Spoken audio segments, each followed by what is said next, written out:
That's James's meal for today. What I've made him are some hash browns with some homegrown chives from the yard, picked just 10 minutes ago, and some homemade pickles with this salmon, and my homemade bread that doesn't have any wheat, an egg, and paleo almondillos, which are great. Yeah. And I'm having my kale feta egg. So my egg is quite a bit bigger than James's egg, but it should be great. So his salmon was from this package. It was given to us, and I'm very thankful for it because it looks great. And this is an easy to take with you on a picnic, whatever package. So this product, we'll see if James likes it. If he does, then this will work out terrific for us. And I don't know where he went off to. He just wandered off. I don't get it. Anyway. So we went on a hike this morning to Cottonwood, and we were listening to the CBC on the drive there and back. And I found one thing really funny. There was a guy, he was a curator from the Royal Tyrrell Museum, and if you've never been, I haven't been to the museum itself, but it's fantastic going along that drive through the hoodoos. So it's good to go drive towards Drumheller that way, just so that you can drive through that. It's really fun and pretty and different. So anyway, back to the CBC. So there was this curator from the Royal Tyrrell Museum who was being interviewed because they'd found some sort of dinosaur. I could make up a name. I would just be making up a name because honestly it's not my thing. But anyway, so I didn't pay attention to what kind of dinosaur it was. And James tells me though that the Brontosaurus is back to existing, which is terrific because it's my favorite. I don't know. I don't know whether it existed or not. So anyway, back to the CBC. So the curator from the Royal Tyrrell Museum, he's talking about this dinosaur. They found a dinosaur with intact stomach contents, and they found it up, I think he was saying near Fort McMurray or something. But anyway, doesn't matter. You can go to the museum, you can find out yourself. So they found this intact stomach contents, so they know that this dinosaur was eating ferns, which is really interesting. And I guess rocks, because to help out the digestion. Yeah, so there were some rocks in there. You know, birds, they'll eat little pebbles and stuff so that it'll help with the. Anyway, so another sign that they're related to birds. I don't think that's controversial anymore. No. It's funny that it was. And it had some sort of armored bone things. I don't know what that was called. Well, it was something like osteoderma or something like that. So, yeah. So anyway, it basically literally means bone skin. Yeah. So that's interesting. It wasn't that big. I didn't catch that. You know, I always find that I don't never catch the same things that you catch, and sometimes you don't catch stuff that I catch, like the osteoderma. Because I kind of have taken Greek at university. Yeah, so you remember, and you care about words far more than I do. It's fine. Like, I think if you're like me, then you should read Chaucer, preferably with somebody like James who can figure some of the things out along the way. But honestly, you figure out a lot of them too. So. Easy, because I read it aloud. That's how. And don't be embarrassed. Why? Are you with somebody who's going to make fun of you? Then don't be with them. That's about it. You know, like if someone isn't, kind of congenial, find someone who is. There are a few people out there. You know. So anyway, but if you read Chaucer, if you read it aloud, then you're like, the words, they can be spelled differently by Chaucer along the way. The same Even words. on the same page, or So, same sentence. And really, you get more of it by reading it aloud. You go, oh, he's saying this, right? Yeah. Because it'll sound similar enough. If you're sounding it out, you go, this is what's going on. Yeah. Whereas it's not spelt. Consistently. Sometimes the words are spelt closely to what we know as English now. But anyway. So an example is almost every time you run across red in there, it's spelled read. Yeah. And you just have to remember these things. Yeah. And you come across a lot of eeks, which you just have to remember. Yeah. So, which around Shakespeare's time was kind of spelled E-K-E, cognate with German auch, which basically means also or to, something like that. So, but if you have somebody like James around, they'll go, also or to. Yeah. Well, if Ilka, you forget, you go, or Ilka, ilk. It's basically just, I figure like, but... just mixed up. So anyway, back to the Tyrrell Museum story. So the curator, he's talking there about this dinosaur, food in the stomach, which is really cool. See what the dinosaur eats. But he says something funny at the end. He says, we've only found one specimen, but we think that this was a very common dinosaur that roamed the plains in this area. More than think, they're pretty sure. They feel pretty confident about that. So, and anybody that heard that should have just laughed or went, like I did, you know, thinking, really, you found one, so there's absolutely zero evidence, none, to suggest that that was a common animal that roamed the plains. You found one. It's you can't possibly. From a sample of one. It's ridiculous. Stats. It's hilarious. So that's bad science. Yeah. So there we go. There's our curator at the Royal Tyrrell Museum. Now, unfortunately, he's a curator, so he's kind of like a bureaucrat. So they're a little bit like those kind of bureaucrats are a little like our health professionals, like our top doctors, federally, provincially. Basically, they're more politicians than they are scientists. So you wanted to talk about something? No? Yeah. I have Yes. a book there. Yeah, exactly right. There we go. Another in the series of the Maigret detective things that I'm reading. This one, actually, I read a few days ago. I just forgot to review it. So it's Maigret and the death of Harbor Master. And you can see, like, this looks like something, I mean, it's more like a tugboat or something like that, but it reminds me of the boats that we went on. Well, we went on the Cunard Line, which used to have the Queen Mary and the Queen Elizabeth. And I was so annoyed because those were like the biggest passenger ships in the world, and we were going on smaller things on the Cunard Line. Can't remember what their names were, but I can remember we went. That was going between Montreal and Southampton, southern coast of England. But then from there to Cape Town, in the southern coast of Africa. So South Africa and Africa by extension. We took the Union Castle line.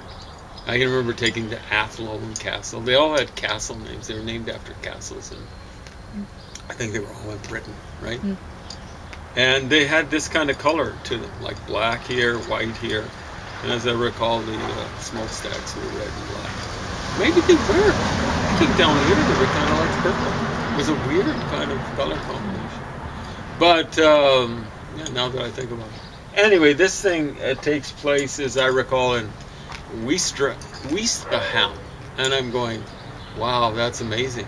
Because what that reminds me of is the French name for oyster, which is huître, and the S would have got dropped out. I think this place meant oyster home.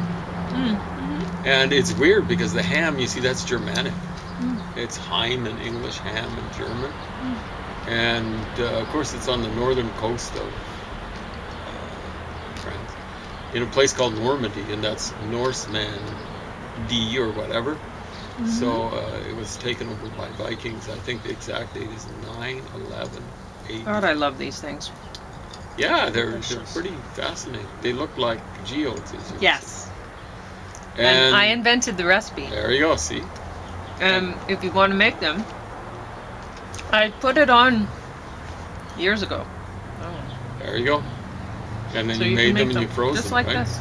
Yep. Pulled them out of freezer. Anyway, I enjoyed this one a little bit more than some of the other ones because he does do seascapes pretty well. And understand, he did another one too, which was near a place called Le Havre. I think it was located in a place called Etretat, near a place called Fécamp. And I have docked in Le Havre, and that's, I think, the only time I've been in French territory, French territorial water. And a lot of people wouldn't like it, wouldn't have good memories of it, because it looks very much like the channel in England, which is, you don't see the sun. You know, the water's gray and all that sort of stuff. But I don't know. It was at the start of the journey, and we were Very exciting for you. very excited. Yeah, exactly. So this reminded me of that. So it's not necessarily going to remind you of that unless you've done that sort of scene. But again, don't waste your money on it. And maybe don't waste your time. But if you're into this kind of thing, maybe do waste your time. Anyway, it's pretty good. You know, the guy's wasn't a schmuck. Apparently, he wrote 500 novels. 70 of them or so featuring Maigret. Probably too much writing. He started out as a journalist, so on and so forth. But he's a lot better than the average journalist schmuck. Okay, now I'm trying to figure out what to start. Okay. You can tell people what the paleo tastes like. Yeah, I've got to eat the egg first. Okay, It's you just the do way that. eggs are. You can smash it with my fork if you don't want to use your fork with eggshells. Yeah. I don't know if that's the way I do it. It's still hot. Okay. I've got to wait. You know, I knew it would be hot. But that's why I was waiting. Anyway, the funny thing is, you got to hit it when you're eating outside. Because I don't like cold egg that much. You know, like deviled eggs. When I was a kid, I could eat one, and then the second one, it started to get disgusting. You know? You've had deviled eggs, right? No? Yeah, I tried them. Oh, you made some. No, I make them. I tried it they have them at the Public Professors. Oh, that's right. And so I thought, How did you well, find I may as little well bit try iffy? it because I've never, you know, Yeah. and it wasn't Kinda. special. They look nice, Yeah. but I don't know why people eat them. I don't like cold egg, you know. I just don't. It doesn't matter what it is. It gets it's kind of rubbery, and yeah. They do look nice, though. They look very tempting and attractive, you know. Did they have kind of an orangey yolk because of the stuff they put in, or was it more standard? My mom had it so that they were orangey. She put some sort of Paprika? yeah, that's what it would be. It's reddish stuff, right? So that's probably fairly standard. She had a good way of making it, but, the best I've ever had. But sometimes it's that way when your mom cooks. You kind of get used to the stuff. But yeah, we did hear more about COVID. Apparently, there's more cases there by the handfuls every day, increasing with that of unknown origin. So the only link that they said is with these people is that they work outside the home. So what I think has been happening is they have been putting mostly passive workers out, but into the workplace, so that and then culling. Those ones are being culled first for the COVID, so they're getting exposed to the COVID, and then dying if they can't handle it. And then now a lot of the workers are carriers. So if you're going out to, say, pick up your free masks, assume that they have COVID when they're giving it to you, honestly. It's a brilliant move, you know, like, I can't argue with what Pauline is saying, because my interpretation is they're so stupid, they look complicit. Yeah. They look as though they planned this. Mm-hmm. Can they be that stupid? Or did they plan it? Yeah. And so anyway, there's my interpretation is they're that stupid, but I can't argue against Pauline. The expert that we listened to that actually knew something yesterday morning at a time when I think only we were listening to the CBC, because they tend to play people that actually make sense. Yeah, like they start, sometimes they get BBC feeds. Believe me, you don't want to hear them about Israel and all this sort of stuff. But it's generally a little bit better than the CBC crap. So BBC, ABC from Australia, that's not the American. But anyway, so this guy, he was saying that really you'd have to test everybody and keep testing. Regular testing of everyone to know what's going on with COVID. And that's not happening. So anyway, and then what we hear instead a lot of the time, so we don't hear very much good coverage about COVID. We get a few little details like that, like, oh, it's the common thing is that it's these people work outside the home. So if you're exposed to people who work outside the home, or if you're exposing yourself to other people in general outside the home, then your chances of getting COVID are probably So anyway, sober. It's sobering. And there was one guy on this morning that later on, at a time when people would be listening, and he was talking about how Albertans want to get out there, and You're a rascal, buddy. Yeah, Keep they're going. not social distancing and stuff like that. We're seeing people aren't social distancing. So well, they weren't right from the start. They weren't. But they're getting impatient with. They're not getting impatient with social distancing because they haven't been doing it. They haven't been doing it at all. What they're getting impatient with is feeling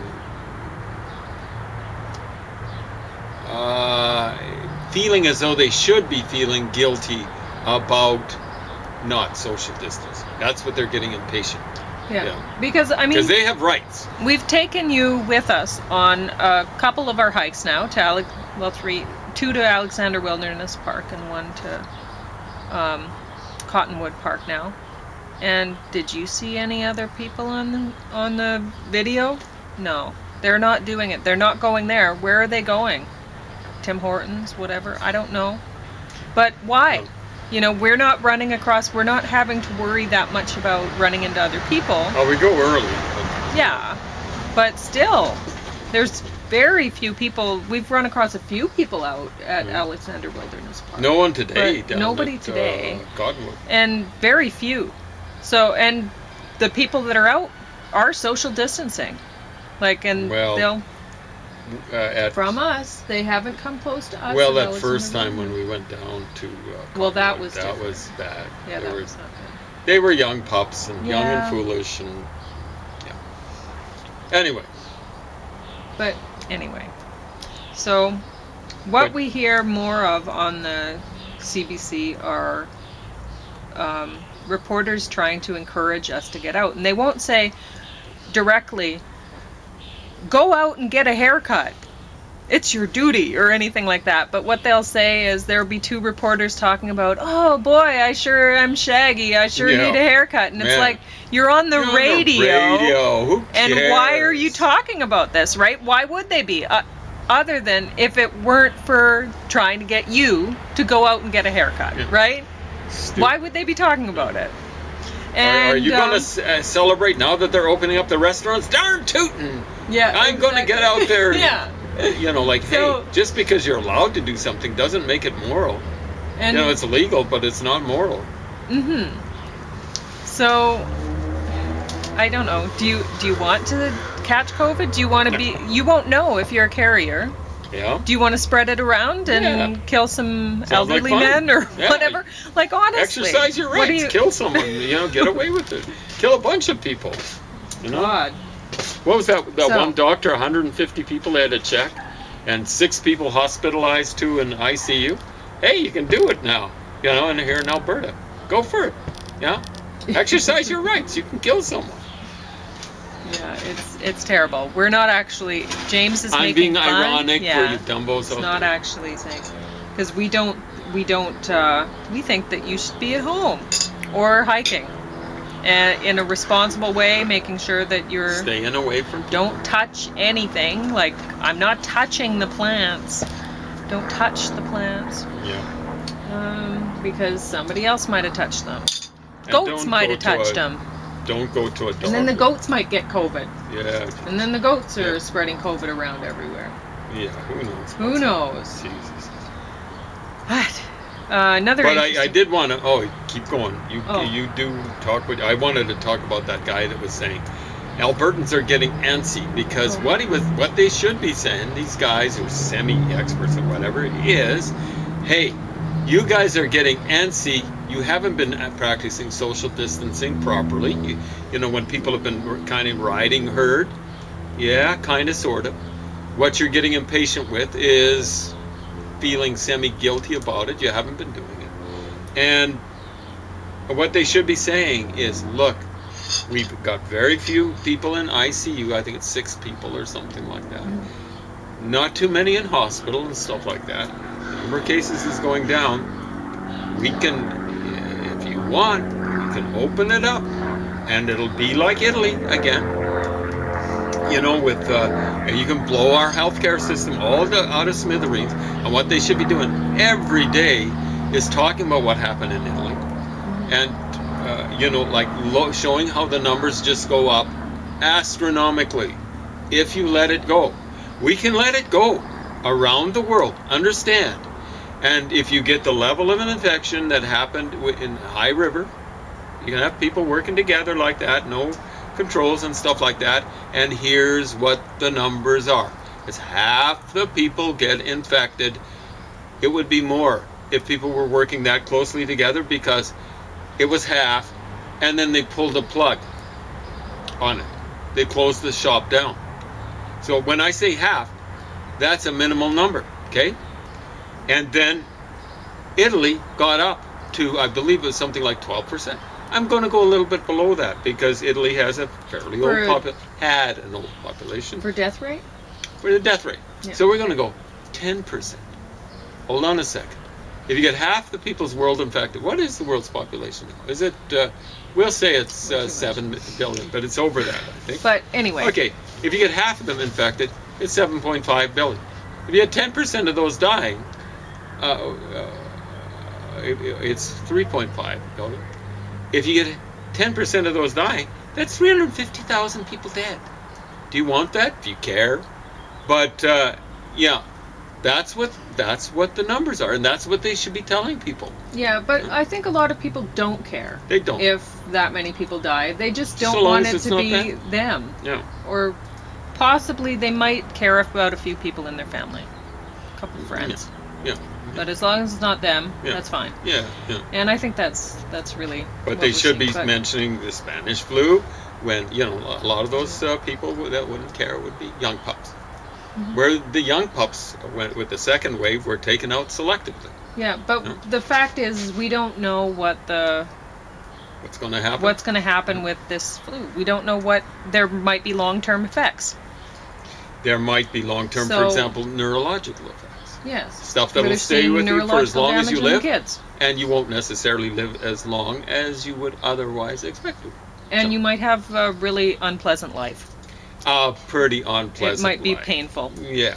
So they should be talking it's- this They should be every talking about day. things like that. Mm. Like, we don't know the consequences, and it could be really like long-term effects of pain Instead for the rest of your life. hey, You don't know. I look like Or, a star of um, Scooby-Doo. yeah. You know, I'm looking a little shaggy. Yeah. You know, like that. I don't want to hear that. And I what want to they've hear been- about real stuff. What they've been doing instead is trying to push this racism as an issue. Instead, to try to deflect our attention away from COVID, which is really where it needs to be. And What were we hearing today? racism, about yes, it's an Stop. important issue. It is very important. But right now, the most important issue is COVID, and that's where your attention should be. Not on racism, right now. Yeah. And we were hearing about Stockwell Day. It was a nasty bum. Stupid. We're not fans of Stockwell Day. But he said something. And he said, I believe in North America, maybe just Canada, there is systemic racism. He was saying that there isn't it. No, let's examine this. And you know, like it's politically correct apparently to examine it. Let's examine it. What happened to him? Well, you know, on CBC they were kind of celebrating because he's lost membership on boards. This is affecting him in the pocket. Yeah, now he won't be suffering and stuff like that. Yeah. But holy smokes, that's amazing. We live in a democracy, and he should be allowed to say that. This is going to be politically incorrect, but factually correct. He's lost jobs. He's lost money for saying what he thinks in a democracy. He's saying in Canada, by extension, I think he's saying North America, there's no systemic racism. There might be in certain small jurisdictions, little local yokelburgs down in the southern United States. How can you tell he's right? He's actually right. Because you see the system's hammered him. Now, I might be using the logic of two terms here and saying, you know, like systemic doesn't mean the same thing as the system, right? Yeah. So, you know, I got to be careful there, but I don't think I'm using the informal fallacy of two terms there. No. You know, when you talk about systemic racism, you're talking about the system or various sorts of system. The system has hammered him. So you see, what has happened is these bozos who are hammering him have actually proved his point. The people who are part of the system, who are running the system, have hammered him. They've proven his point. There isn't systemic racism, you know, like Canada-wide, United States-wide. You could find local jurisdictions that would border on racism in the southern United States and certain, you know, small jurisdictions in Canada, I suspect, and stuff like that. You know, in Mormon communities, I wouldn't necessarily call it racism. It might be more like racial prejudice. You know, when I was a kid, I think that was when they got their first Mormon bishop or something like that was black. You know, and they've got this idea that natives or indigenous people are descended from Lamanites, and Lamanites are bad people in the Book of Mormon. Well, and speaking of the native people, they had a woman on it was a recording from, I think they said a year ago, where she was saying it has to stop. You know, it was about the women that were disappearing, indigenous women who've disappeared, right? Yeah. And it has to stop. That women need to be protected. But this was presented as though it was a racism, as though it was part of the racism thing on the CBC. And so when you're hearing it, you say, "Oh, well, it must be white men or something that were taking these women, or the system of police officers that are white guys, and why haven't they solved these crimes?" You know, and either way, you're thinking it's a race issue with that, and I don't think it is. I've heard a lot. Oh, finish. I thought you finished. Okay. Well, the women who went missing, they could have very well. It could have been foul